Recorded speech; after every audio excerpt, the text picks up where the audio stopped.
നമ്മുടെ പുതിയ വീഡിയോയിലേക്ക് എല്ലാവർക്കും സ്വാഗതം. നമ്മുടെ ഇന്നത്തെ റെസിപ്പി ഏത്തപ്പഴ പച്ചടിയാണ്. നമുക്ക് പച്ചടിക്കായിട്ട് ഒരു ഏത്തപ്പഴം അരിഞ്ഞെടുക്കാം. അതിലേക്ക് ആവശ്യത്തിനുള്ള വെള്ളം ചേർത്ത് കൊടുക്കാം. ഇതിലേക്ക് ആവശ്യത്തിന് ഉപ്പും മഞ്ഞപ്പൊടിയും ചേർക്കുക. ഇതിലേക്ക് നമുക്ക് പച്ചമുളക് ചേർത്ത് കൊടുക്കാം. കറിവേപ്പില ഒരു തണ്ട് ചേർത്ത് കൊടുക്കാം. നമുക്ക് നന്നായിട്ട് മിക്സ് ചെയ്ത് കൊടുക്കാം. അതിനുശേഷം മീഡിയം ഫ്ലെയിമിൽ നമുക്ക് അടച്ചു വെച്ച് വേവിച്ചെടുക്കാം. ഇപ്പൊ നമ്മുടെ ഏത്തപ്പഴം നന്നായിട്ട് കുക്കായി വന്നിട്ടുണ്ട്. നമുക്കിത് ചെറുതായിട്ടൊന്ന് ഉടച്ചു കൊടുക്കാം. നമുക്കൊരു മിക്സിയുടെ ജാറിലോട്ട് തേങ്ങ ചേർത്ത് കൊടുക്കാം.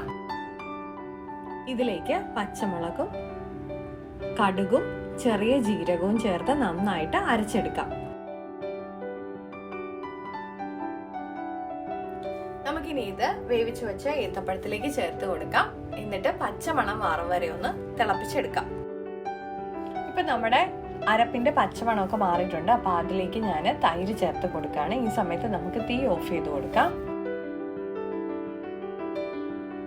നമുക്കിനി കടുവറക്കാനായിട്ട് വെളിച്ചെണ്ണ ഒഴിച്ചു കൊടുക്കാം.